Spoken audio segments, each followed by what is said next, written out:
Normally हम देखेंगे तो ह्यूमन छोड़ के अदर एनिमल में वो हॉरिजॉन्टल रहता है, हमारे इसमें वो वर्टिकल है। तो इसका बेनिफिट हमें ये मिला है कि इसलिए और लोगों से हमारी जो बुद्धि है वो ज्यादा डेवलप है। एक्चुअली बचपन में हमें संघ में जो सिखाया जाता था तो उसमें सबसे पहले सिखाया जाता था कि जब हम बैठते हैं तो बिल्कुल सीधा बैठना चाहिए। तो आयुर्वेद पढ़ने के बाद मुझे पता चला कि उसका बेसिक रीजन यही था कि जो हमारे पैर होते हैं वो तेज का अधिष्ठान होते हैं। उनको जब हम मोड़ते हैं तो वो तेज की ज्योत है वो ऊपर की तरफ जाती है, और वहां रहने वाली ईडा पिंगला सुषुम्ना ये जो नाड़ियां है वो तेजोन्मित हो जाती है। तो अब ये वर्टिब्रल कॉलम में वर्टिब्रे रहते हैं, इनके बीच में इंटरवर्टिबल डिस्क रहती है। तो अगर उनको डीप में देखा जाए तो उनमें पेडिकल्स रहते हैं, transfer process etcetera etcetera. Main हमारा इसमें है कि इंटरवर्टिबल डिस्क जो अभी आपको सामने दिख रही है उसमें आता है एन्युलर फाइबर, और उसके अंदर होता है न्यूक्लियस पल्पस। और एक चीज मैं बताता हूँ कि कैनल की जो लुमेन रहती है वो अप्रोक्सीमेटली L5S1 की ज्यादा प्रॉब्लम दिखती है, तो वहाँ 18 mm रहती है। वो बाद में बताऊंगा मैं अभी क्यों बताया था वो। अभी अगर हम ये वर्टिबल कॉलम को आयुर्वेद से कंपेयर करते हैं तो उसमें जो ब्लड वेसल्स रहती है तो उससे हम कंपेयर कर सकते हैं रक्त धातु से।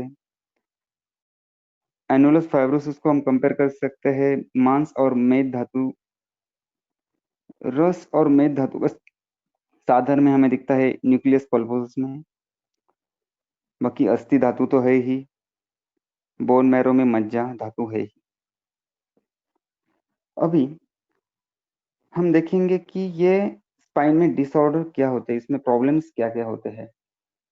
तो नॉर्मल मैं जो ट्रीटमेंट करता हूँ इसका, तो मैं इस्तेमाल करता हूँ आयुर्वेद शमन औषधि पंचकर्म औषधियाँ। उसमें आते हैं पंचकर्म में बस्ती अग्निकर्म वेदन अलाबू मर्म योगा एक्सेट्रा। मैं उधर इस्तेमाल करता हूँ chiropractic osteopath cupping therapy structural integration fascia treatment kinesio taping hot needling dry needling etcetera. अभी हम डिटेल डिस्क्रिप्शन लेंगे पंचकर्म और आयुर्वेद शमन चिकित्सा में। आचार्य चरक जी ने बताया है कि पेशेंट आने के बाद पहले तो हमें करना है त्रिविध परीक्षा, दर्शन पर्शन प्रश्न है। तो रूटीनली मेरे पास जब पेशेंट आता है तो पहले दर्शन परीक्षा से हमें उसमें क्या क्या पता चलता है, तो हम उसका देखते हैं गेट पैटर्न, वो कैसे चलता है आते वक्त। उसके बाद में उसको सामने से देखने के बाद थोड़ा हम बारीकी से ऑब्जर्वेशन करते हैं उसके शोल्डर हिप्स नेक नी। यहाँ एक मैंने फिगर आपको दिख रहा होगा, तो उसमें थोड़ा सा मैंने देखा है। तो दोनों शोल्डर लाइनिंग में है या नहीं, ये लैटरल व्यू है, हम सामने से और पीछे से भी देखते हैं। नी जॉइंट आगे फैले हुए है क्या, कमर ज्यादा उठी हुई है क्या, ये सब चीजें हम उसमें देखते हैं। बहुत बार इससे हमें काइफोसिस लॉर्डोसिस इसका भी पता चलता है। बाद में हम कार्श स्थौल्य ये भी इसमें देखते हैं। उसके बाद में हम पेशेंट को एग्जामिनेशन के लिए लेते हैं, तो उसमें हम स्पर्शन चिकित्सा के ऊपर ध्यान देते हैं। तो परशासत्व है या नहीं, शीत गुणात्मक है वो या उष्ण गुणात्मक है। उसके बाद में उसको प्रेस किया तो अच्छा लगता है या दर्द बढ़ता है। जब आप जैसे नाड़ी देखते हो पेशेंट की, तो अभी मैं भी नाड़ी देखता हूँ, तो मैं मुझे सिर्फ उसमें वात पित्त और कफ इतना ही समझ में आता है, मैं उतना ही देखता हूँ टू बी वेरी फ्रैंक। वैसे हाँ मैं हर रोज स्पाइन देखता हूँ, तो स्पाइन देखते देखते अभी मेरा अभ्यास ऐसा हुआ है ना, तो स्पाइन के सबलक्सेशन भी समझ में आ जाते हैं। तो आप भी अगर रूटीन इस पेशेंट के स्पाइन चेक करोगे तो आपको समझ में आ जाए कि डिफिकल्टी क्या है, डिफॉर्मिटी क्या है उसमें। बहुत बार उसके पैरास्पाइनल में भी ऊंचापन या कहाँ वो नीचे गया है ये भी रहता है, तो ये भी हम स्पर्शन चिकित्सा में ध्यान देते हैं। उसके बाद में एक लिगामेंटम फ्लेवम का हम टेस्ट करते हैं। तो मन्या से नीचे सैक्रम तक ऐसे दो उंगलियां रख के सीधे उसको गाड़ी के जैसे ड्राइव करते हुए चलनी है। जहां आपकी उंगलियां फैल जाए वहां लिगामेंटम फ्लेवम पॉजिटिव आता ही है पेशेंट का। उसके बाद में प्रश्न, संप्राप्ति भंग करने के लिए केस हिस्ट्री लेना जरूरी होता है। बहुत बार अर्श ग्रहणी आघात अग्निमांद्य, ये चीजों से हमें वो पता चलता है। ज्वर में भी बहुत बार कटिशूल वगैरह रहता है। तो ये सब हम क्वेश्चंस के माध्यम से उस पेशेंट को हम पूछते हैं। उसके बाद में हमें पता चलता है कि अब ये डिसीज है, तो उसके रीजंस क्या है, ये सब क्यों हुआ। तो रीजंस तो आपने नॉर्मली बुक्स में पढ़े होंगे, मैं ज्यादा थ्योरेटिकल नहीं जाता हूँ। पर मैं बहुत बार देखता हूँ, लोग नॉनवेज खाते हैं, उनको लगता है कि हाँ इससे कैल्शियम बढ़ेगा, हम तो पौष्टिक ले रहे हैं। बट वो गलती ये करते हैं ना, वो खाते हैं तंदूर, वो वाला रहता है शुष्क मांस। तो उससे आपका रुक्षता और वात ही बढ़ेगा। बहुत बार हम वात के ऊपर ही ध्यान देते हैं, पर अगर हम स्पाइसेस वगैरह ज्यादा खाएं तो पित्त दुष्टि हो जाती है, उसके बाद में रक्त दुष्टि होके फिर पेन चालू हो जाता है। क्योंकि शूल रक्त और वात के बिना हो ही नहीं सकता। जिम में भी बहुत बार हम देखते हैं कि गलत तरीके से एक्सरसाइज या एक्स्ट्रा एक्सरसाइज करने के बाद भी ये होता है। टू व्हीलर पे आजकल के रास्ते तो हमारे बहुत खराब हैं, तो टू व्हीलर ड्राइव हो तो होने वाला है। लोग कुछ फोर व्हील में भी ड्राइव करते हैं, पर वो बहुत लंबा और एसी लगा के करते हैं, तो उससे भी दुष्टि होती है। बीच बीच में अभी क्वारंटाइन पीरियड चले तो सब खाना ही खा रहे हैं, तो आम दोष बढ़ता ही चला जा रहा है। ज्वर भी रहता है, उसमें ज्वर की वजह से भी तृतीयक चतुर्थक ज्वर में दिखता है, प्रदेश में शूल। और एक एंकलोजिंग में मेनली उसका रीजन है कि कोई चूहा वगैरह ऐसे कोई बाइट, तो बाइट की वजह से भी एंकलोजिंग हो जाते हैं, तो वो भी रीजन हम देखते हैं। उसके बाद में वो कैसे बैठता है, चलता है, ऑक्यूपेशनल हजार्ड्स, गलत तरीके से हम ये सब चीजें करते हैं। ग्रहणी अर्श स्थौल्य, ये भी उसके रीजंस है।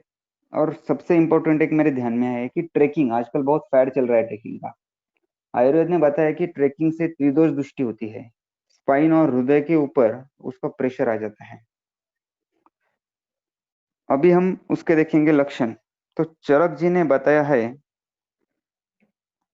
प्रकोपित वायू पहिले नितंब, त्यानंतर क्रमाने कटी, पृष्ठ, उरू, जंघा, पाद या ठिकाणी जखडणे, सुई टोचल्याप्रमाणे वेदना होणे, या पद्धतीने वेदना होतात, असे एक स्पाइक येतात टोटल जिथे निरामवात असतो, तर अशा ठिकाणी गुदरसी असतो। इथं जर कफानुबंध असेल तर तंद्रा, जडत्व, सर काही हिंदी काम थोड़ा करू शकत हिंदी। नाही, रुचि हे असतं। हाँ, मैं शिफ्ट हो रहा हूँ सर, मैं दोनों भी इसमें बात कर रहा हूँ। वाघभट जी ने बहुत ही सिंपली बोला है कि पार्शनी की तरफ जाने वाली जो कंडरा है वो वायु से पीड़ित हो जाती है, और पैल की जो मूवमेंट है वो स्टॉप हो जाती है, उसे गुदरसी कहते हैं। अभी डायग्नोसिस के हिसाब से बहुत बार पेशेंट टेस्ट करके आता है, बहुत सारे। अभी मेरा तो ये है कि मैं तो उसने जो रिपोर्ट्स लाए हैं हुए हैं वो तो पहले देखता ही नहीं हूँ। मैं मेरा डायग्नोसिस, कंप्लेंट भी नहीं पूछता, मैं पहले मेरा डायग्नोसिस कंफर्म कर लेता हूँ। बहुत बार मैं ही बताता हूँ उसको कि तुझे क्या क्या कंप्लेंट है। तो सबसे आखिर में मैं टेस्ट उनका देखता हूँ। तो उसमें आ जाता है एक्सरे, एमआरआई, सिटी स्कैन, नर्वस्कोप। वो अभी इंडिया में फिलहाल नर्वस्कोप इतना पॉपुलर नहीं है, बट अमेरिका में वगैरह है। ब्लड टेस्ट और बीएमडी, यानी बोन मैरो डेंसिटी। अभी मेरा ये कहना है, ये मेरा पर्सनल ओपिनियन है, मैं बाकी सब लोगों का नहीं कह कर सकता। मैं जो लेक्चर दे रहा हूँ वो भी मेरा सब पर्सनल ओपिनियन है, उसमें कंट्रोवर्सी हो सकती है। हर लोगों को एलोपैथी भी नॉलेज पूरा होना चाहिए, क्योंकि बहुत बार क्या होता है, हमें एक्सरे वगैरह के बारे में डिटेल कुछ पता नहीं चलता। अभी मैंने एक स्लाइड यहाँ देखी दिखाई है आपको, तो हमें वो डीपली आना चाहिए एक्सरे या एमआरआई। तो एक्सरे में हम मेनली क्या देखते हैं कि उसके पेडिकल्स क्लियर है या नहीं, ट्रांसवर्स प्रोसेस, उसका इलियक क्रेस्ट जो है वो, ऑब्चुरेटर फोरामेन, ये सब चीजें हम यहाँ देखते हैं, एसआई जॉइंट वगैरह। अभी एमआरआई भी मेरा ऑब्जर्वेशन ऐसा है ना कि एमआरआई में बहुत बार फिल्म, पेशेंट की कंप्लेंट्स और लिखे हुए रिपोर्ट वो बिल्कुल अलग अलग रहते हैं। तो मैं कभी भी पेशेंट का एमआरआई भी देखा ना, तो मैं जो रिपोर्ट लिखे हुए हैं ना उसके ऊपर कभी नहीं जाता, क्योंकि एक ही फिल्म अगर दो लोगों ने स्कैनिंग की तो दो रेडियोलॉजिस्ट अलग अलग ओपिनियन दिखते हैं, उनके लिखते हैं वहां। तो उसके ऊपर बिल्कुल नहीं जाना है आपको। खुद एमआरआई देखो, एमआरआई स्टडी करो, खुद एमआरआई समझ लो, तो फिल्म देख के आपको पता चल जाता है कि एग्जैक्टली प्रॉब्लम क्या है। और ट्रीटमेंट भी मैं ये एमआरआई देख के या उसके रिपोर्ट के ऊपर नहीं करता। मुझे पेशेंट एग्जामिन करके जो लगता है, पेशेंट की जो कंप्लेंट है, दोष दृष्टि है, उस हिसाब से मैं पेशेंट का ट्रीटमेंट करता हूँ। अभी मैं ओपीडी में एक दो तीन टेस्ट करता हूँ। एसएलआर है, जिलेट टेस्ट है, स्पर्लिंग टेस्ट है। तो ये चीजें मैं यहाँ ओपीडी में भी कैमरे करता हूँ। अभी स्पाइन में जो शूल आता है, जो दर्द रहता है, तो मैंने उसका थोड़ा सा ग्रेड किया है कि वो क्या क्या रहता है। एक तो रहता है स्ट्रक्चरल डिफॉर्मिटी, दूसरा रहता है दोष दृष्टि की वजह से, एक तो सामावस्था और निरामावस्था। आघातज रहता है कॉम्प्रेशन फ्रैक्चर वगैरह इसमें आ जाते हैं। एंकोलॉजिंग स्पॉन्डिलोसिस, पॉट स्पाइन यानी स्पाइन का टीबी, और कैंसर सीए। तो पॉट स्पाइन और सीए ये दोनों का ट्रीटमेंट तो मैं नहीं करता हूँ। अभी हम देखेंगे स्ट्रक्चरल डिफॉर्मिटी। स्ट्रक्चरल डिफॉर्मिटी जो होती है, तो सबसे ऊपर आपको जो फिल्म अभी दिखाई दे रही है, तो उसमें इमेज में फर्स्टली दिखाई है नॉर्मल डिस्क। उसके बाद में सेकंड जो है वो डिजेनरेटिव डिस्क है। उसके बाद में है बल्जिंग हर्निएटेड डिस्क, वहाँ हर्निएशन हुआ है। तो बल्ज यानी बाहर आना, जैसे ग्रेप्स बाहर आता है वो उस टाइप में, जब हम ग्रेप्स को अगर दबाएंगे तो जैसे बाहर आता है वो उस टाइप में। हर्निएशन उसका थोड़ा सा आगे का हो गया। उसके बाद में यहाँ दो चीजें लिखी नहीं है, यहाँ थिनिंग डिस्क लिखा है, और एक है पर्टूजन और एक्सट्रूजन। तो पर्टूजन में नॉर्मली क्या होता है, इन दो चीजों में डिस्क ज्यादा ही बाहर आती है, उसमें लैटरली और सेंट्रली दोनों टाइप से आती है, और बाद में वो कट हो जाती है, इतना ज्यादा हो जाता है वो। तो लैटरली आई तो इतना ज्यादा डिफिकल्ट नहीं है। उसमें हम दो चीजें देखते हैं, अगर लैटरली आई ना, तो नर्व जो वहां से नीचे जा रही है ना, वही कॉम्प्रेस हो जाती है। और अगर सेंट्रली आई तो पूरा स्पाइनल कैनाल को वो कम कर देती है। तो ये थोड़ा डिफिकल्ट मामला रहता है। स्पाइनल कैनाल स्टेनोसिस उसको बोलते हैं। उसके बाद में जो आता है लॉर्डोसिस, वहाँ थर्ड इसमें दिखा है वो जो लंबर रीजन में होता है वो अंदर चला जाता है। काइफोसिस वो सर्वाइकल रीजन में दिखाया गया है, सेकंड इसमें बाहर चला आता है वो। और कोलियोसिस यानी वो ऐसा टेढ़ा हो जाता है। इसमें और एक दो चीजें आती हैं, लिगामेंटम फ्लेवम रहता है, लिस्टियसिस रहता है, फेसटेल ऑर्थोपैथी रहती है, और टेल बोन का प्रॉब्लम रहता है। तो ये चीजें इसमें रहती है।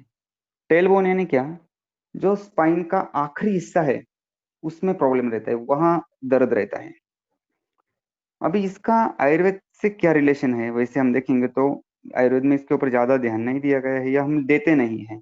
पर मेरा कहना यह है, अगर स्पाइन सबलक हुआ है तो वहां स्थान वैगुण्य आ गया। तो अगर दोष बॉडी में बड़े हैं तो सबसे पहले कहाँ जाएंगे, वहां जाएंगे।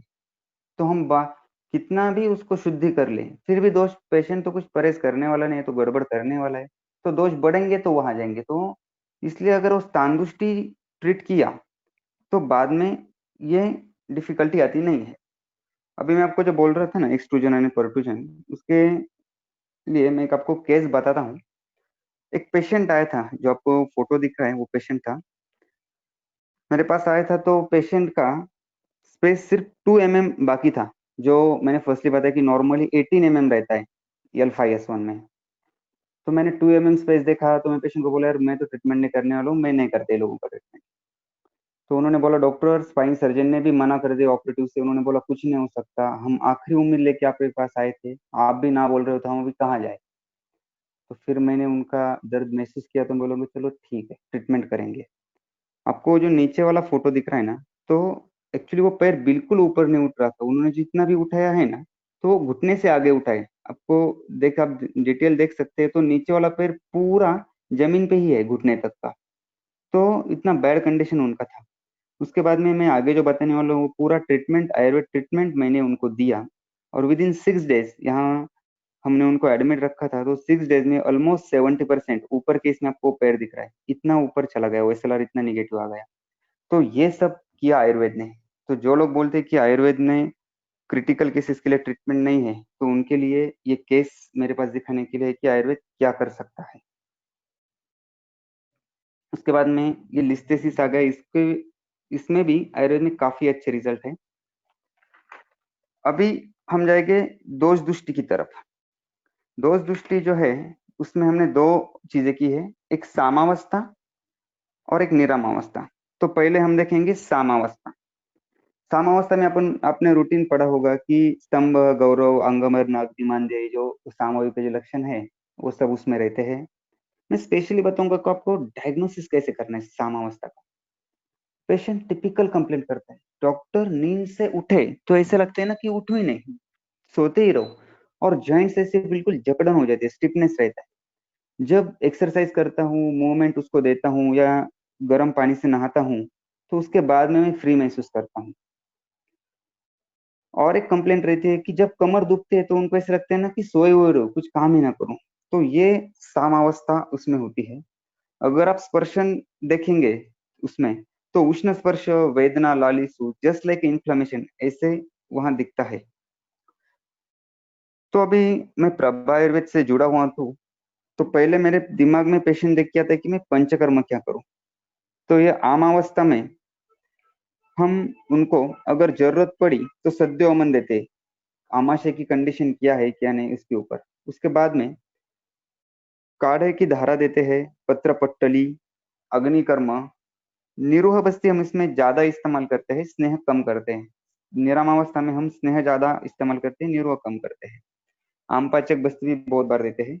आप इसमें एरण मूलादि है वो दे सकते हो, दोनों के ऊपर भी चलता है। या कुछ भी आपके पास नहीं है तो दशमूल का जो काढ़ा रहता है उसमें पिंपली चूर्ण का प्रक्षेप डाल के भी आप दे सकते हो बस्ती, या निर्गुड़ी तो इजीली अवेलेबल है, उसमें हिंगू का प्रक्षेप डाल के भी आप बस्ती दे सकते हो। अगर बहुत ही आपको आम के लक्षण दिख रहे हैं तो वैतरण बस्ती भी दे सकते हो। यहाँ नॉर्मली हम वृक्ष स्वेद देते हैं। सहचर बस्ती अगर ऑयल का देना है तो मैं सहचर वगैरह इस्तेमाल करता हूँ। इसमें पित्त के लक्षण अगर ज्यादा है ना, रक्त पित्त जैसी सॉरी, वात रक्त जैसी संप्राप्ति है, तो अलाबु चिकित्सा हम करते हैं। यहाँ आपको फोटो दिख रहा है वो। उसके बाद में अलाबु और जलोका में डिफरेंस बताता हूँ। जलोका उच्चारण भी करते हैं हम, अलाबु झट से होता है। जलोका, जलोका का अवेलेबिलिटी, उसको टाइम वगैरह ज्यादा लगता है, तो अलाबु में ज्यादा करता हूँ। पर अलाबु के रिजल्ट है ना कम दिन तक रहते हैं, और वो ऊपर ऊपर का ही दोष निकलता है। जलोका किया तो मांसगत भी अगर रहा ना, तो भी नीचे से सब वो दोष दृष्टि निकाल के लाता है जलोका उच्चारण, तो उसके रिजल्ट ज्यादा दिन तक रहते हैं। इसमें एक हॉट निडलिंग करके एक ट्रीटमेंट है, वो मैं करता हूँ। अग्निकर्म मैं इसमें इस्तेमाल करता हूँ। अभी अग्निकर्म आपको दो फोटो यहाँ दिख रहे हैं, एक है सुवर्ण शलाका का, पहला ऊपर वाला जो है वो, और दूसरा वाला जो है वो पंचधातु शलाका का। मैं दो चीजें यहाँ इस्तेमाल करता हूँ। तो पंचधातु शलाका मैं कब इस्तेमाल करता हूँ, फ्रोजन शोल्डर वगैरह वो चीजों में करता हूँ मैं। आजकल मैंने पंचधातु शलाका का इस्तेमाल कम किया है, क्योंकि एक प्रॉब्लम मेरे यहाँ हुआ था। मैंने एक फीमेल को पंचधातु शलाका से अग्निकर्म किया, तो उसके वो कैसे करते हैं कि चट आवाज आना चाहिए और कपोत वर्ण दिखना चाहिए, तो उसका स्कार रह गया। तो पेशेंट ने फिलहाल प्रॉब्लम क्रिएट तो नहीं किया, बट वो स्कार बहुत दिन तक उसका रहा था, ऑलमोस्ट 8 8 मंथ या 1 ईयर तक उसका रहा था। तो इसलिए मैं अभी सुवर्ण शलाका प्रेफर करता हूँ। उसका बेनिफिट ये है कि उसका अग्नि का जो दहन कर्म जो होते हैं ना, अग्नि कर्म का, वो अंदर तक होता है। तो उसके रिजल्ट काफी अच्छे होते हैं, और आप बार बार कर सकते हो। और अगले दिन आप फिर से अगर सृष्टिशाली पत्र पुटली करना है तो आप कर सकते हो। ये मेनली बेनिफिट है अग्निकर्म का। अभी अग्निकर्म की बात आई है तो मैं एक अग्निकर्म और इसके बारे में चीज आपको बताता हूँ। एक पेशेंट मेरे पास हुआ था। नॉर्मली आयुर्वेद के पास ऐसे पेशेंट बहुत कम आते हैं। एक पेशेंट ऑर्थोपेडिशियन के पास था, वो एडमिट। उसको सर्वाइकल रीजन में पेन था और बहुत ज्यादा दर्द हो रहा था। तो सेकंड डे था एडमिशन का उसका, फिर भी ट्रैक्शन वगैरह लगाया हुआ था, ट्रामाडोल ड्रिप चालू थी, फिर भी उसको कुछ अच्छा रिजल्ट नहीं आ रहा था। तो मेरे एक पेशेंट ने उसको बोला, कह रहे तू नवले डॉक्टर के पास जाओ, ट्रीट हो जाएगा। तो वहाँ डामा डिस्चार्ज लेके पेशेंट यहाँ आ गया। मैंने सब कंडीशन देखा इतना, तो बोला ठीक है अभी आए हैं तो चलो करते हैं। धन्वंतरी जी का नाम लिया, काम चालू कर दिया। तो उसमें थोड़ा अमावस्या भी था। तो मैंने वहाँ जो दशमूल काढ़ा रूटीन हमारा चलता था तो उसका धारा दिया, और उसमें पत्र पुट्टली श्वेत करके उसको अग्निकर्म किया। तो एक ही दिन में उसको इतना अच्छा महसूस हुआ कि जो ऐसे मान बिल्कुल अकड़ के आया था मेरे यहाँ, जाते वक्त बिल्कुल वो इससे नेक हिला रहा था। तो इतना अच्छा रिजल्ट ये चीजों का है। अग्निकर्मा के बारे में मैं और एक चीज बताता हूँ। मेरा खुद का एक एग्जांपल है। अभी एक 2-3 दिन पहले एक एमपी के डॉक्टर ने मुझे पूछा, सर अग्निकर्मा के रिजल्ट कैसे है, या सिंगल अग्निकर्मा के रिजल्ट आते हैं क्या? तो मेरा ही खुद का एक एग्जांपल मैंने उनको दिया। मैं पनाड़ा गढ़ गया था, तो एक 3-4 साल पहले रात को हम वहीं रुके। तो वहां बारिश चल रही थी, खाने में भी थोड़ा नॉन वेज स्पाइसी आ गया। तो सुबह में जब उठा तो मेरा शोल्डर बिल्कुल जकड़ गया था, वहां दर्द हो रहा था। तो ड्राइवर तो नहीं लेके गया था, तो मुझे ड्राइव करना था। तो उस टाइम क्या करे, मेरे पास वहां गढ़ के ऊपर तो कोई मेडिकल वगैरह भी नहीं, टैबलेट वैबलेट भी कुछ नहीं था।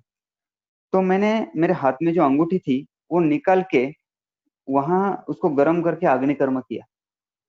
अग्निकर्मा करने के बाद मुझे ऑलमोस्ट 90 to 95% मेरा दर्द सब चला गया, और स्टिल नाउ मुझे फिर से दर्द नहीं हुआ। तो इतने अच्छे रिजल्ट ये अग्निकर्मा के हैं। अभी सामावस्था में हम शमन चिकित्सा देखेंगे, जहां स्नायु, मांसपेशी और मेद, इसकी वजह से वो जॉइंट अवरुद्ध हो जाता है। और बहुत बार वो स्नायु और मांस में पीड़न असहनत्व शोथ रहता है। तो उस टाइम स्नायु कंडरा इनका पेन कम करने के लिए रासना गुग्गुल बहुत अच्छा काम करता है। वो व्यायाम काल में अगर आप दोगे तो वो काफी अच्छा रहेगा। उसके बाद में मैं सिहना गुग्गुल ज्यादा इस्तेमाल करता हूँ। उसका रीजन है कि एरंटेल उसका मेन कंटेंट है, वो वातानुलोमक कार्य करता है, और वो कटी, गुह्य, कोष्ठ और पृष्ठ, यहाँ का सूजन और पेन कम करता है स्पेशली। उसके साथ में त्रिफला भी है इसमें। तो त्रिफला की वजह से उसका गामित्व कटी और गुह्य प्रदेश के ऊपर ज्यादा जाता है। मैं सिंहनादी गुग्गुल आपान काल में इस्तेमाल करता हूँ। पुनर्नवष्टक क्वाथ एरन तेल के साथ देने से, 2 चम्मच एरन तेल हम डालते हैं उसमें, काफी अच्छे रिजल्ट उसके आते हैं। मैं ये थोड़ा कम इस्तेमाल करता हूँ क्योंकि मैं थोड़ा प्रैक्टिकल आदमी हूँ, तो काढ़ा वगैरह मैं रेयरली इस्तेमाल करता हूँ। मेरा मोस्टली टैबलेट प्रैक्टिस है, चूरन काढ़ा वगैरह मैं देता हूँ पेशेंट को ज्यादातर। पर अगर रिजल्ट ही चाहिए, डिफिकल्ट क्रिटिकल पेशेंट है, तो मैं इस्तेमाल करता हूँ। पुनर्नवादी गुगुल भी बहुत अच्छा ड्रग है। इसमें वात रक्त अधिकार का वो चाहिए। हाँ, तो वात रक्त जैसे लक्षण जब होते हैं तो वो पुनर्नवादी गुगुल इस्तेमाल में आता है। जब अंग गौरव, अंग मर्द, वीकनेस, और ऐसे कोई मार रहा है, ऐसे अगर जब पेन होते हैं ना, तो योगराज गुगुल उसमें काफी अच्छी तरह से रिजल्ट देते हैं। अभी बहुत बार हम एक गलती करते हैं कि सामावस्था में हम मेडिसिन देते हैं पेशेंट को, काफी रिजल्ट, अच्छा रिजल्ट आता है, और अच्छा रिजल्ट आया है इसलिए हम वही मेडिसिन कंटिन्यू रखते हैं। तो ये बिल्कुल गलत बात है। सामावस्था जाने के बाद हमें निरम अवस्था की ट्रीटमेंट करनी चाहिए। अभी निरम अवस्था, ये तो लक्षण तो आपको सबको पता है, मैं ज्यादा डिटेल उसमें जाता नहीं हूँ। इसमें का धातु कम हो गए हैं, धातु दृष्टि आ गई है, सब वीकनेस है, कमजोरियां है, धातु क्षय है। तो इसमें हम पहला जो वात का जो ट्रीटमेंट है वो क्या है, स्निग्धता। तो उसको मूंग की दाल की खिचड़ी, बहुत सारा घी डाल के और भास्कर लवण चूर्ण दे के मैं उनको देता हूँ। उसमें स्निग्ध पौष्टिक आहार जरूरी है। आप कोई भी इस्तेमाल करो पेशेंट के हिसाब से, तेल दे दो, घृत दे दो, वसा दे दो, मज्जा का तेल दे दो, या मांस रस दे दो, जैसा आपको ठीक लगे। तेल में मैं गंध तेल और मज्जा तेल इस्तेमाल करता हूँ ज्यादा वात का। मज्जा तेल के बारे में भट्टर सर ने पिछले लेक्चर में बताई है डिटेल, मैं ज्यादा उसकी में डीप में नहीं जाऊंगा। अगर पेशेंट इकोनॉमिकल अफोर्डेड नहीं है और पित्त के लक्षण भी ज्यादा है, तो मैं खोबरे का तेल, कोकोनट ऑयल उसको पीने को बोलता हूँ। कफ थोड़ा कफानुबंध है तो सहचर तेल में इस्तेमाल करता हूँ। पंचकर्म में मेरा सबसे ज्यादा ध्यान स्नेह संवेदन के ऊपर ही रहता है इसमें। अभी हम ज्यादा डीप जाएंगे पंचकर्म में, तो कटी बस्ती। अभी मैं स्पेसिफिक बताऊंगा, आपको सबको ही पता है कि कटी बस्ती, षष्ठी शैली, ये सब हम देते ही है बस्ती वगैरह, पर कटी बस्ती कब देना है एग्जैक्टली? कटी बस्ती देना है अगर आपको स्नायु, मांस, अस्थि वहां पोषण करना है, वृक्षताई है और आपको वहां स्निग्धता डालनी है, आपको पिछलपन वहां डालना है। क्योंकि हमने देखा जो डिस्क रहती है इंट्रोवर्टिबल डिस्क, वो न्यूक्लियस पल्पस, एनुलस फाइब्रोसिस हमने देखा।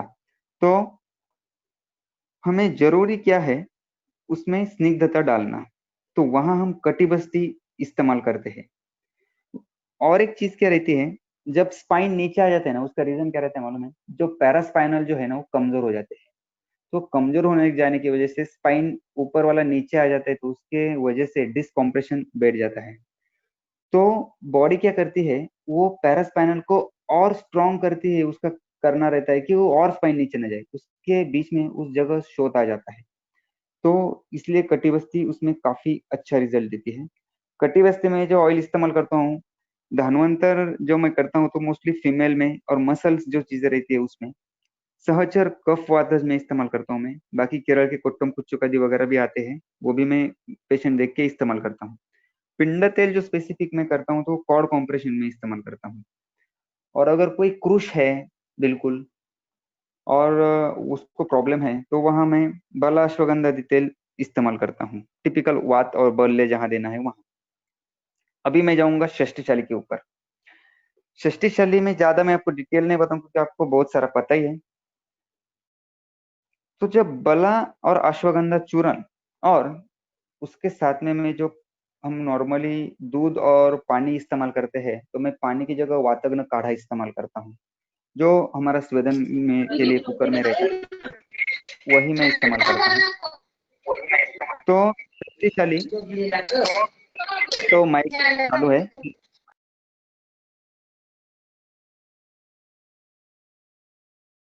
स्वप्निल सर आपका फिर से ऑन कीजिए माइक।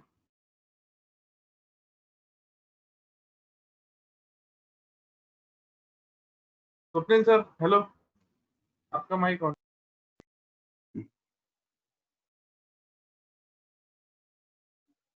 Sorry for disturbance.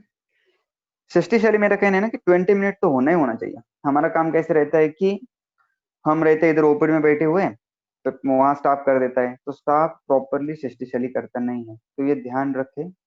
शक्तिशाली मिनिमम 20 मिनट होना ही चाहिए, और वो अच्छी तरह से गर्म रहना चाहिए, तो वही रिजल्ट देता है। अभी निरोह बस्ती में आप द्विपंचमूलादि इस्तेमाल कर सकते हो, वो वात के लिए वाघ भट्टाचार्य ने बोला है। बाला गुडुचादी इस्तेमाल कर सकते हो, पौष्टिक भी है, जीवनीय है, सर्वरोगनाशक है। इसमें एक स्पेशली है त्रिफलादि महास्नेह बस्ती बताया गया है, पर उसके 63 बस्ती देने को बोला है।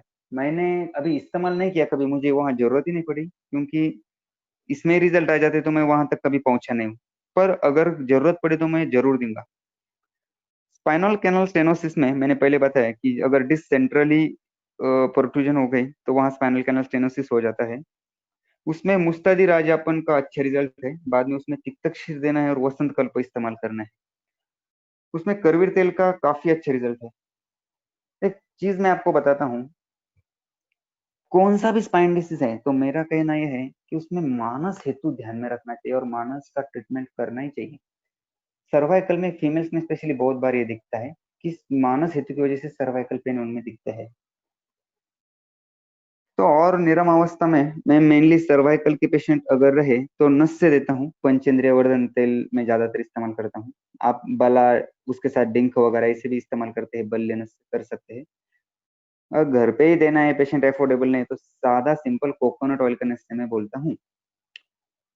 अभी इसमें मैं अग्निकर्म और वेदन कर्म करता हूँ। मैं अभी ये आपको थोड़ा सा डिफरेंशिएट करके बताऊंगा कि अग्निकर्म कब करना है और वेदन कब करना है। षष्टिशैली का मैं बताते बताते रह गए। षष्टिशैली कब करना है, पैरास्पाइनल मसल्स और बोन को जब ताकत देनी है ना, तो षष्टिशैली है ना। अभी अग्निकर्म कहाँ करना है, मैं कहाँ करता हूँ, जहाँ बोनी पार्ट है ना, वहां मैं अग्निकर्म करता हूँ। उसके लिए पॉइंट वगैरह कुछ नहीं, जहां आपको दर्द है, बोनी पार्ट है, अग्निकर्म करो। और वात कफस पेन है तो अग्निकर्म करो। अगर वहां पित्तानुबंधी है तो वेदन कर्म करना है। और मस्कुलर पार्ट के ऊपर मैं नॉर्मली वेदन कर्म करता हूँ। अभी वेदन कर्म गोगटे सर का जो है, वहां उन्होंने पॉइंट भी बताए, मैं पॉइंट के हिसाब से भी करता हूँ।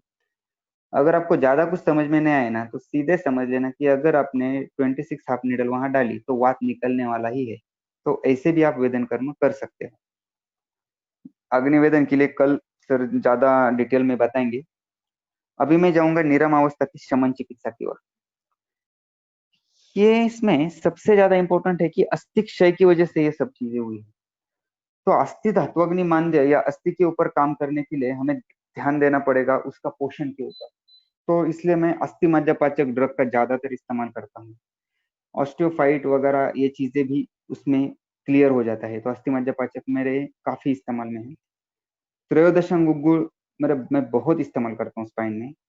वो बल्य है, कुदरसी के लिए बताया गया है। अस्थि मज्जागत वात में उसको काफी अच्छे रिजल्ट देता है, सुक्ति में, एवियन।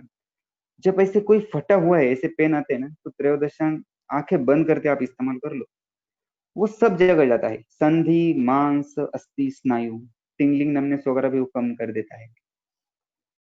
त्रयोदशांग वो है ना जहाँ संधिगत वात, मज्जा दुष्टि और कफो दुष्टि है, वहां इस्तेमाल करना है। और जहाँ संधिगत वात, मज्जा दुष्टि और पित्त दुष्टि है, वहां पंचतिक्त घृतगुग्गुल इस्तेमाल करना। पंचतिक्त घृतगुग्गुल और एक तरीक जगह में इस्तेमाल करता हूँ, जब कोई भी बोन ज्यादा घिस जाता है और उसका इनेमल लेयर निकल जाता है, उसकी वजह से वहां सोत आ जाता है, सूजन आ जाती है। तो उस कंडीशन में ना हमें घृतकल्प चाहिए होते हैं, तो मैं पंचतिक्त घृतगुग्गुल, और अगर वात रक्त जैसी संप्राप्ति कुछ जा रही है तो मैं कैशर गुग्गुल वहां इस्तेमाल करता हूँ।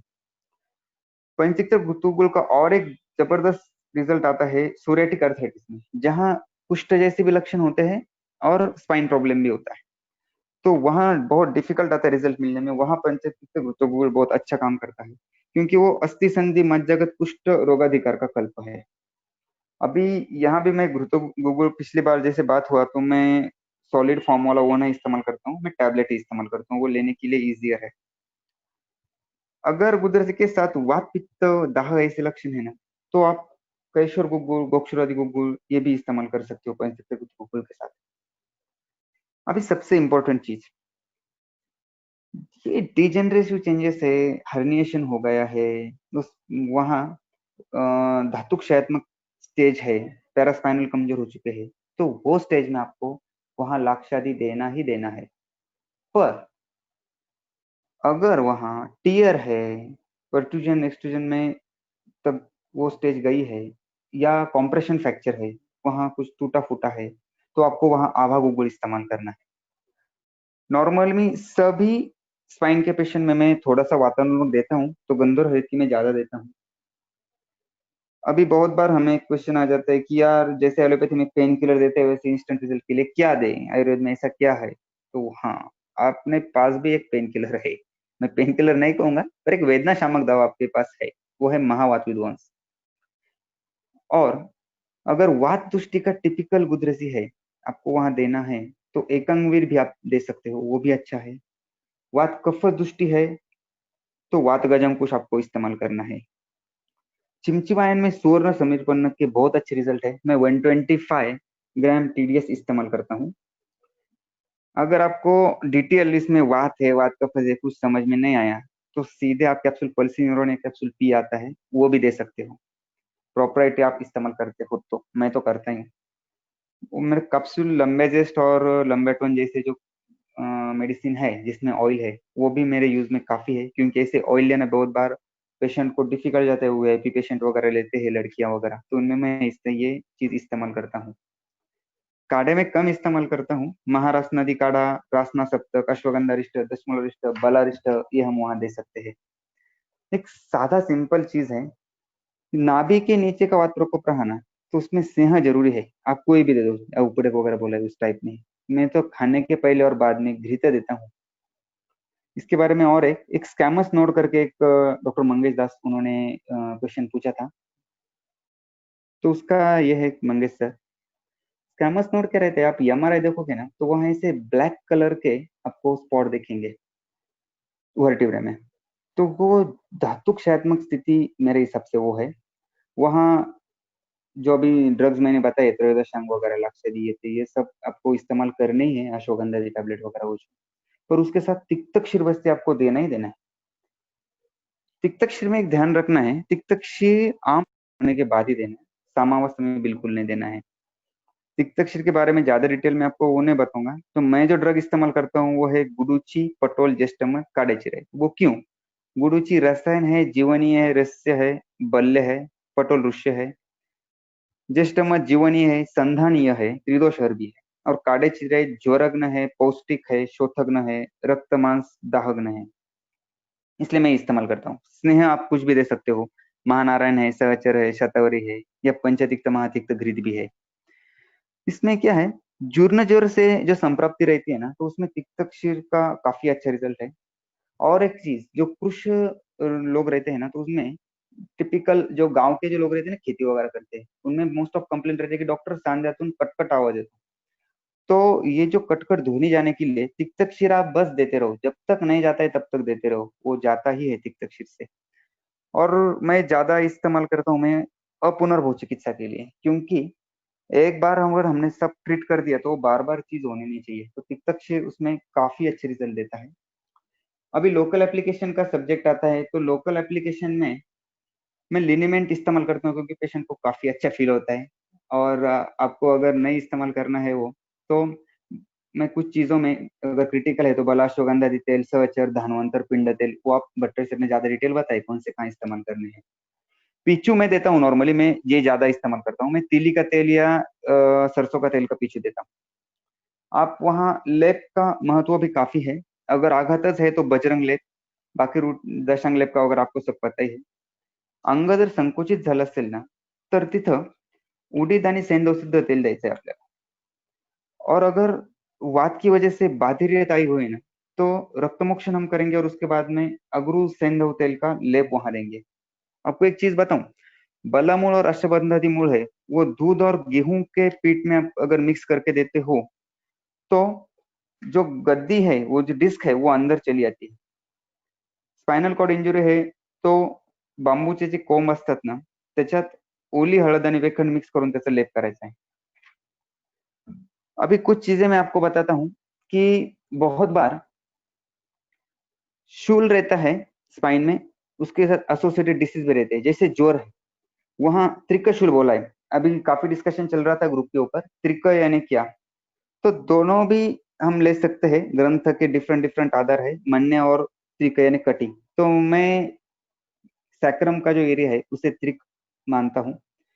तो ज्वर में वहां जब ज्वर आता है तो पेशेंट बोलता है कि मेरे कमर ज्यादा दुखता है, तो उसको तृतीय चतुर्थ ज्वर ऐसा थोड़ा संप्राप्ति ढूंढ के डिटेल निदान करते वहां अस्थि मज्जा पाचक और ज्वरग्न चिकित्सा जो है वो हमें करनी है. बहुत बार और कुछ चीजें हमें वहां दिखने को मिलती है, जैसे कटिशूल और अम्लपित्त. अब एक केस ही बताता हूँ, मेरे फ्रेंड के यहाँ एक केस हुआ 2-3 दिन पहले. एक पेशेंट आया, तो पेशेंट आया तो बोला कि मेरे स्पाइन में, कमर में और घुटने में दर्द है, बहुत ऐसे थ्रोबिंग पेन जैसा हो रहा है. उसने थोड़ा हिस्ट्री लिया तो पेशेंट बोला कि मुझे बिल्कुल अनईजी फील हो रहा है. उसने फिर और हिस्ट्री लिया तो पता चला कि आमाशय दृष्टि है. तो उन्होंने तुरंत सद्य कर दिया. सद्य कर दिया तो पेशेंट चेयर से उठ के यहाँ ओपीडी में आया, तो बोला डॉक्टर मेरा घुटने का दर्द ही ठीक हो गया बिल्कुल. तो ये चीज क्यों आई थी वहां, तो अम्ल पित्त की वजह से विदर्भक जीर्ण की संप्राप्ति हुई थी. अभी ये बहुत बार क्या होता है, patient long term pain killer लेते हैं, उसमें भी ये होता है. और उसकी वजह से क्या होता है, ये लॉन्ग टर्म विदग्ध जीर्ण चलते रहता है, तो उसका उपद्रव संधिवात बोला गया है. बहुत बार दोनों अम्ल पित्त और संधिवात दोनों भी साथ में रहते हैं. तो वहां क्या होता है, विकृत साम पित्त जो रहता है ना, वो मज्जाधरा कला डिस्टर्ब करके उसको सर्वाइकल स्पाइन और जानू यहाँ शोथ और थ्रोबिंग पेन पैदा करता है. तो उस डिसीज में आपको अमृता जी गुगुल काफी अच्छे रिजल्ट देगा. तिक्त रसात्मक है वो अमृता, पित्त शामक है, मज्जाग्रामी द्रव्य है, तो वो क्या करता है, पित्त का जो आम्ल गुण की वजह से संधि के ऊपर जो साइड इफेक्ट हुए हैं या बैड परिणाम हुए हैं उसको दूर करता है. वो भूनिम्बादी काढ़े के साथ हम देते हैं. रेडिएटिंग पेन बहुत बार हमें मिलता है पैरों में, और उसके साथ एब्डोमेन पेन भी रहता है. तो राइट और लेफ्ट इलियक फोसा में पेन रहते हैं, स्पेशली लेफ्ट इलियक फोसा में. तो वहाँ कोष्ठ शुद्धि करना जरूरी रहता है. उसके बाद में ग्रहणी, अतिसार, अर्श, ये सब डिसीज में कटिशूल बताया गया है, तो उसके हिसाब से आप उसका संप्राप्ति भंग करके ट्रीटमेंट आपको करना है. स्थौल्य में बहुत बार कटिशूल दिखता है. इसमें प्रैक्टिकली क्या होता है, पेट आगे आता है ना, तो वो सैक्रम में से ऊपर उड़ जाता है और घुटने बाहर फैल जाते हैं. तो वो ट्रीटमेंट डिफिकल्ट जाता है थोड़ा करने में. तो उसमें आप में धंतोग्नि मांद्य दूर करके, जैसे लोह गुगुल है, स्थौल्य वात रोग दोनों उसका फलश्रुति आया है, या त्रिफला गुगुल है, दशंग गुगुल का भी संधिवात स्थौल्य फलश्रुति आया है, ऐसे कल्प आप इस्तेमाल कर सकते हो. कटिशूल और प्रमेय दोनों साथ में है, तो बहुत बार अत्यंबुपान जो हेतु है वो दिखता है. और जीर्ण प्रमेय हमें धातु शाकमत परिस्थिति रहती है, तो उसमें गोक्षरादि गुगुल हम इस्तेमाल करते हो. रसगत आम का वो पाचन करता है, और बाकी गुण तो आपको पता ही है, गुगुल में हमने देखी है. और एक चीज आपको मैं प्रैक्टिकली बताता हूँ, बहुत बार पेशेंट आते हैं उनको शिरोशूल रहता है और भयानक शिरोशूल रहता है उनका, है ना। मूवमेंट की तो पेन बढ़ता है, उनको भ्रम रहता है। और सब वो उनका स्पाइन सर्जन, उनके सब ऑर्थोपेडिशियन, फिजिशियन, न्यूरोलॉजिस्ट, ये सब हो जाते हैं, हमारा हमारे सब रहता है ब्रेन का उनके हाथ में। तो वो ट्रीटमेंट हम अगर उनका करेंगे स्पाइन का, सर्वाइकल स्पाइन का, तो उसमें वो पूरी तरह ट्रीट हो जाते हैं। ऐसे मैंने बहुत सारे पेशेंट ट्रीट किए हैं, और वो मेनली दिखता है फीमेल्स में। अभी फीमेल्स का हम देखेंगे। नॉर्मली फीमेल में प्रॉब्लम ज्यादा रहते हैं एज कम्पेयर टू मेल, सब स्पाइन के। उसका रीजन ये है ना कि जो पेल्विक गर्डर है उनकी बड़ी रहती है, और क्योंकि गर्भाशय रहता है उनका, प्रेगनेंसी वगैरह के लिए वो बड़ा रहता है, तो वहाँ वात और आकस्मिक का आधिक्य रहता है। और वात की जगह है वो, तो वो अगर बड़ी हो गई तो वात की प्रॉब्लम भी ज्यादा हो गई उनको। जो रज प्रवर्तन रहता है उसमें भी बहुत बार पेन हो जाती है उसमें, डिफिकल्टी की वजह से।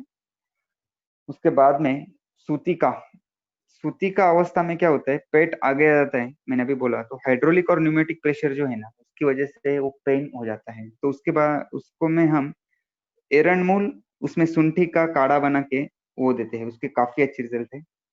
उसका एक ट्रीटमेंट अलग से करते हैं हम, नाभि चिकित्सा करके आता है, थोड़ा अलग पार्ट है वो। तो हम नाभि को, एक स्पाइनोकेयर मशीन है मेरा, वो लगाते हैं, उस हिसाब से उसका ट्रीटमेंट करते हैं, तो वो प्रेशर बैलेंस हो जाता है वहाँ। अगर सेक्शन हुआ है या ट्यूब का ऑपरेशन हुआ है तो इंजेक्शन स्पाइन में लगे हुए रहते हैं, तो उसकी वजह से भी फीमेल्स को ये प्रॉब्लम आते हैं।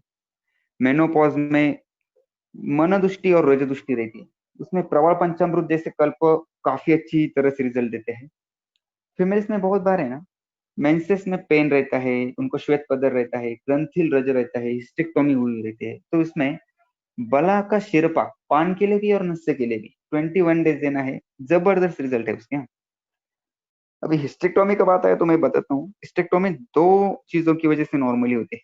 एक तो अति रक्तस्राव होता है, उसमें रक्त दुष्टि जन्य सब हमें लक्षण दिखते हैं, वो वात रक्त की तरफ जाता है, उसका वो संप्राप्ति देख के उनको ट्रीटमेंट करना है। और अगर हिस्टेक्टोमी सिस्ट की वजह से हुई है ना, तो कफ का अवरोध वहां दिखता है, तो अवरोधात्मक मार्गावरोध जन्य संप्राप्ति वहां दिखती है। बहुत बार छोटे बच्चों भी आते हैं हमारे पास ट्रीटमेंट के लिए स्पाइन के, तो उनमें मुझे मेन रीजन ये ध्यान में है ना कि वो स्टडी करने के लिए या स्कूल में ठीक से बैठते नहीं है, उसकी वजह से उनमें रहता है। और कृमि रहते हैं तो अस्थि धारा कला डिस्टर्ब हो जाती है, कृमि की वजह से अस्थि का पोषण नहीं हो पाता, ये भी। और लड़कियों में जो है, जब लड़कियां अडल्ट एज में, सॉरी प्यूबर्टी एज में आ जाती है, तो उनका चेस्ट डेवलप हो जाता है, तो तब वो ऐसे पोक निकल के चलती है, तो उसकी वजह से उनमें दर्द आ जाता है। अभी एक एंकोलॉजिंग के ऊपर हम प्रकाश डालेंगे। उस दिन एक मैडम ने क्वेश्चन पूछा था एंकोलॉजिंग का। वो मैडम, एंकोलॉजिंग क्या चीज है बेसिकली। एंकोलॉजिंग को हम बाम्बू स्पाइन करते हैं, तो मांस धातु में अस्थि धातु का विमार्ग गमन, ये एंकोलॉजिंग है। अभी उसका एंकोलॉजिंग आपको पहचानना कैसे है। बहुत बार पेशेंट तो HLA-B27 का टेस्ट हाथ में रख देता है, बोलते हैं मुझे मन के कसान दिवाते हैं। अभी मैं इंडिया में क्या चलता है वो छोड़ता हूँ, यूरोपियन एसोसिएशन के गाइडलाइन, ऑर्थोपेडिक्स एसोसिएशन के गाइडलाइन में फॉलो करता हूँ। तो उनका कहना यह है ना कि HLA-B27 पॉजिटिव आ गया यानी एंकोलॉजिंग है, ऐसा बिल्कुल ही नहीं है। रिएक्टिव ऑर्थराइटिस जैसे और बहुत सारी चीजों में HLA-B27 पॉजिटिव आता है, तो हमारा डायग्नोसिस HLA-B27 पे नहीं रहेगा डिपेंड। अभी मैं इसमें दो पार्ट करता हूँ, एक एक्यूट और एक क्रॉनिक। अभी एंकोलॉजिंग में लक्षण क्या क्या दिखते हैं ना, वो हम पहले देखते हैं। उनमें मेन क्या रहता है की शिफ्टिंग पेन, रात्रि कूस बदलताना जाग येते असं पेशंट टिपिकल सांगतो, तो वो रहता है एंकोलॉजिंग मोस्टली। उसके बाद में अगर दिन भर काम करके पेशेंट रात में सोने लगा, वो बेड के ऊपर गया, तो उसका पीठ स्पाइन नीचे टेकता नहीं है जमीन के ऊपर, यह रहता है। कुछ आधा घंटा, 15 मिनट या 1 घंटा भी लगता है बहुत पेशेंट में वो स्पाइन को रिलैक्स होने में। अगर आपने हाथ लगाया तो बिल्कुल ऐसे बाम्बू जैसे स्पाइन लगता है, ऐसे पेशेंट हमने देखे हैं। और एक सिंपल डायग्नोसिस ऐसे है ना, वो क्या बोलते हैं कि अपना थाइज में जैसे हम स्नेहन करते हैं ना, तो वैसे वो पेशेंट को ऐसे बोलते, घर वाले के लोगों को बोलते हैं कि मुझे ऐसे दबाओ, ऐसे नीचे वाला जैसे हम स्नेहन करते हैं ना वो पोजीशन में। तो वहां एंकोलॉजिंग पॉजिटिव आता ही है। आम के लक्षण भी वहां रहते हैं, अंग मर्द वगैरह वगैरह। और एक चीज उनमें देखी जाती है कि अगर बादल आ गए तो पेन बढ़ता है, और बहुत अगर उन्होंने बहुत ज्यादा देर तक खड़े रहे या बहुत काम किया तो वो नीचे बैठ ही नहीं सकते, उनको ऐसे पूरा बदन डाल के कॉट के ऊपर रिलैक्स होना पड़ता है। ये मेनली होता है फीमेल में। एक्चुअली डाटा आप देखोगे तो मेल में ज्यादा है, मेल में उसका रीजन आयुर्वेद ने बताया है, कोई बाइट मैंने पीछे बोला, और शुक्र ग्रंथि शुक्र की वजह से वो बीमारी होती है मेल में। और फीमेल में है जो डिलीवरी है, डीएनसी है, हिस्टेक्टोमी है, एलएसीएस है, मेनोपॉज है, या बहुत बार लड़कियां मेंसेस आगे या पीछे कर लेती है तो वो टैबलेट्स लेती है और आघात टच, ये चीजें उनमें होती है। अभी एक्यूट यानी मैं क्या बोलता हूँ, तुरंत उनको अभी एक्यूट स्टेज में यानी पेन स्टार्ट ही हुए हैं। मैं एक केस बताता हूँ उसका आपको। एक डॉक्टर थी होम्योपैथ, तब वो बैचलर थी, मेरे पास आई थी। तो उसका HLA-B 20% पॉजिटिव लेके आई, वो एक बड़े मल्टी स्पेशलिटी हॉस्पिटल में थी। तो बोला मुझे पता है ये ट्रीट ही नहीं होता बीमारी, उसके ऊपर ट्रीटमेंट ही नहीं है। एलोपैथी में उसको सल्फासेलाजाइन, उसके बाद में स्टेरॉइड इट्रोकॉक्सिबिड वगैरह ड्रग देते हैं। तो वो बहुत डिस्टर्ब थी। मैंने आयुर्वेद अपना निदान किया उसको और ट्रीटमेंट दिया। मैं निदान करते वक्त बहुत बात है ना, डिसीज का निदान नहीं करता, मैं वात पित्त कफ या दोष दृष्टि क्या है ये देखता हूँ, सप्त धातु देखता हूँ, और उसके ऊपर ही मेरा ट्रीटमेंट रहता है। तो वैसे मैंने उसका ट्रीटमेंट किया। मैं नॉर्मल इसमें रसपाचक, पुनर्नवादी गुगुळ, वात रक्त वाला पाठ, हाँ, चंद्रप्रभा, अमृतादि, गोक्षुरादि, रासनादि गुगुळ, प्रताप लंकेश्वर वगैरह ये इस्तेमाल करता हूँ। अगर ज्यादा अग्निमांद है तो आम पाचक, दशमूल अरिष्ट भी मैं इस्तेमाल करता हूँ। धन्वंतर अरिष्ट मैं इसमें ज्यादा इस्तेमाल करता हूँ। अगर फीमेल में ये रहा ना, तो धन्वंतर अरिष्ट काफी हद तक अच्छा रिजल्ट देता है, मानसगत रहा। योगराज और सिंहनाथ भी मेरे चहेते रहे इसमें। पंचकर्म में मैंने पीछे बताया अमावस्था वाला, वो मैं करता हूँ। तो वही ट्रीटमेंट मैंने उस लड़की को दिया। उसके बाद में वो इतनी अच्छी तरह से ठीक हो गई, उसकी शादी हो गई, उसको बेबी हो गया। उस टाइम भी मेरे पास वो ट्रीटमेंट के लिए आई थी कि बेबी को भी नहीं होना चाहिए और ड्यूरिंग प्रेगनेंसी मुझे तकलीफ नहीं होना चाहिए। तो हमने बस्ती वगैरह उसको सब ट्रीटमेंट किया, उसको बिल्कुल तकलीफ नहीं हुआ। और अभी वो सभी सेकंड चांस लेने वाली है। अभी 2-4 दिन पहले उसका फोन आया थी, सर मैं फिर से ट्रीटमेंट के लिए आने और मुझे सेकंड चांस लेना है। तो कहने का भाग ये है, एंकोलॉजिंग पॉजिटिव था, सब चीजें थी, फिर भी उसको जब हमने एक 2-4 महीने ट्रीटमेंट किया उसके बाद से आज तक कभी भी पेन नहीं है। वो होम्योपैथ डॉक्टर डॉक्टर होके भी आयुर्वेद का प्रचार प्रसार कर रही है। तो ये हो सका सिर्फ आयुर्वेद की वजह से। अभी चीजें आती है क्रॉनिक। क्रॉनिक में आपको देखेगा पेशेंट बिल्कुल बाम्बू स्पाइन की तरह रहता है, वो झुक नहीं सकता, कुछ नहीं कर सकता। अगर आप उसके स्पाइन के ऊपर ऐसे हाथ फिरोगे ना, तो ऐसे स्ट्रेट पट्टी दिखती है, स्पाइन अलग अलग दिखते ही नहीं है। इसमें हम मराठी में बोलता हूँ मोहाची फुलं म्हणतात त्याला, हिंदी में मुझे पता नहीं है। उसमें सरसों का तेल और जो खवा आता है वो हम मिक्स करके, या अगर पेशेंट इकोनॉमिकल अफोर्डेबल नहीं है तो गेहूं का आटा मिक्स करके हम उसको लेप देते हैं। उसको मेडिसिन में पंचदीक्त घृतोगुर, योगराज, त्रियोदश, सांगास्ती, मज्जपाचक इस्तेमाल करते हैं। उसके बाद में उसको यहाँ थेरेपी वगैरह भी होता है, षष्टिशाली वगैरह भी होता है। उसके रिजल्ट काफी अच्छे हैं। उसमें गोखरू शुंठ का काढ़ा घी डाल के लेते हैं तो काफी अच्छे रिजल्ट आते हैं। कर्कटक तेल यानी स्क्रैप, खेकड़ा जो बोला है ना, स्क्रैप, तो उसके भी उसको काफी अच्छे रिजल्ट है। तैलपान, घृतपान इसमें इम्पोर्टेंट है बिल्कुल। अभी ये सब हो गया। अभी सिंपल मैं बताता हूँ कि मेरा निदान कैसे होता है, मैं ट्रीटमेंट का डायग्नोसिस कैसे करता हूँ। ये स्पाइन के इसमें निदान मेरा ऐसा रहता है, मैं डिसीज को नाम तो देता ही नहीं हूँ। अभी अगर वहाँ इन्फ्लेमेशन लाइक स्ट्रक्चर है, तीव्र पेनफुल है, मैं आपको एक चीज बताता हूँ, हाँ। अगर दबाने के बाद पेन होता है तो आमजन्य है, और नहीं होता है, अच्छा लगता है तो निराम है। तो अगर आपको पेन लगता है, तीव्र वेदना है, लाली है, वहाँ रेडनेस है, स्पर्शसत्व है, ये सब चीजें है, तो रक्त मांसगत विकृति है। तो इसमें आपको पहले क्या करना है, रक्त धातु के लिए रक्तपाचक वगैरह भी हम दे सकते हैं। मेडिसिनल ट्रीटमेंट लैब वगैरह देके उसको को रक्त धातु को पहले ट्रीट करना है। उसके बाद में हम जाते हैं मांस के ऊपर। उसमें मैंने बोला कि वो अग्निकर्म शलाका है, सुवर्ण का, वो भी हम इस्तेमाल करते हैं, षष्टिशाली वगैरह करके मांस विकृति हम दूर करते हैं। वहाँ लीज थेरेपी भी काफी अच्छे रिजल्ट है। दूसरा आता है अस्थि मज्जागत वास्तुष्टि। उसमें क्या रहता है, अगर बोन के ऊपर प्रेस किया तो दर्द है, तो समझ लेना अस्थि मज्जागत दृष्टि है। वहाँ मांसपाचक है या त्रयोदश अंग जैसे वगैरह ड्रग है वो हम इस्तेमाल कर सकते हैं। मांस में अगर दृष्टि है ना तो कुचला का काफी अच्छा रिजल्ट मैंने देखा है। अगर स्नायु और संधि दृष्टि है, मूवमेंट में दर्द होता है उस टाइम, लिगामेंट टियर वगैरह में स्पेसिफिक मूवमेंट पे दर्द रहता है, तो हम उस टाइप के ड्रग वहां इस्तेमाल कर सकते हैं। वो हमने देखी है पिछले। अभी मैं जाता हूँ योगा की तरफ। हमने तो अभी पेशेंट ठीक कर दिया है, पर वो ठीक रहना चाहिए उसके लिए, और जल्दी ठीक हो उसके लिए मैं योगा देता हूँ। योगा करने से क्या होता है, मैंने पहले बताया कि माइंड आपका फ्रेश रहना चाहिए, तो वो योगा की वजह से होता है। आपको बॉडी को फ्लेक्सिबिलिटी मिलती है, तो स्पाइन मैकेनिक्स अच्छी तरह से होते हैं उसकी वजह से। मेनली मैंने वहां जो लिखा है, इतने सारे योगा है, मैं पेशेंट देख के उस हिसाब से बताता हूँ। मैं ज्यादा समय का पाबंदी है, इसलिए 3 ही योगा का ज्यादा डिस्क्रिप्शन में आपको देता हूँ। भुजंगासन, ये आपको देना ही है, क्योंकि हम हर एक चीज जो करते हैं ना वो सामने की तरफ झुक के करते हैं, तो इसलिए आपको हर एक पेशेंट में भुजंगासन लगाना ही है। हम वहां भी थेरेपी में वगैरह भुजंगासन लगा के ही लेते हैं। जो मैंने टेल बोन का आपको बताया था, देखो टेन बॉल में काफी अच्छे रिजल्ट है हमारे इसमें। उसमें क्या करना है, वो सैक्रम के ऊपर हाथ रख के प्रेशर देके भुजंगासन लगाना है।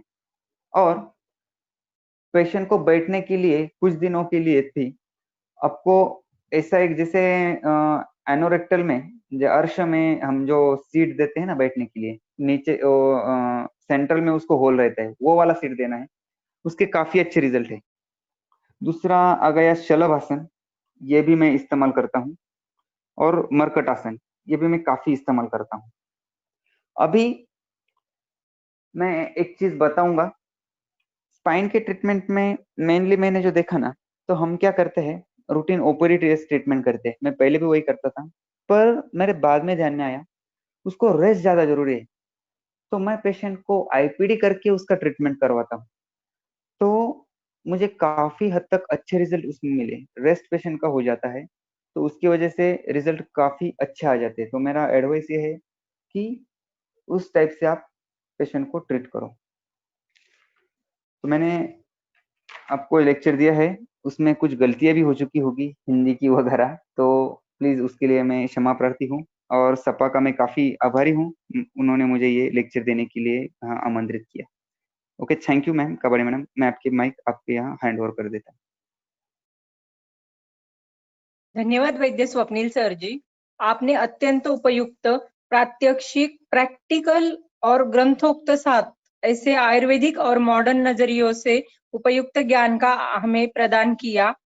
अब इसके आगे का सत्र है श्रोताओं के शंका समाधान का, और इसके लिए मैं आमंत्रित करती हूँ वैद्य अमित मकवाना जी और वैद्य महेंद्र बोर्डे जी, इन दोनों को। तो आगे के सूत्र संभालेंगे वैद्य अमित जी और महेंद्र जी।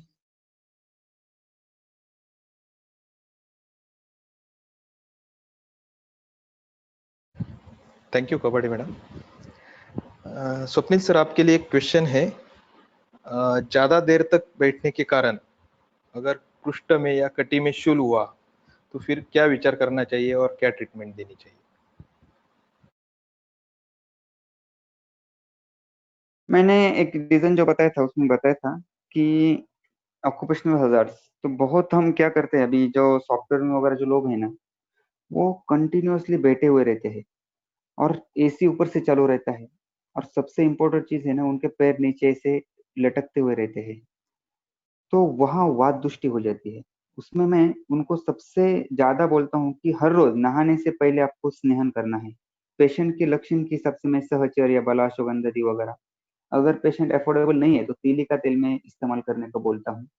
तो उसकी वजह से उनको काफी हद तक रिलीफ मिल जाता है, और सिंपल सा योगा भी किया ना उन्होंने, तो वो काफी हद तक ट्रीट हो जाते हैं। अगर वहाँ दोष दृष्टि है, रुक्षता है, या डिजेनरेटिव चेंजेस है स्पाइन में, दोष धातु दृष्टि ये है, तो उस हिसाब से मैं तिक्तक शिरवस्ती वगैरह या बल्य मेडिसिन एडवाइस करता हूँ, वो ठीक हो जाता है। Okay, thank you Mahendra sir.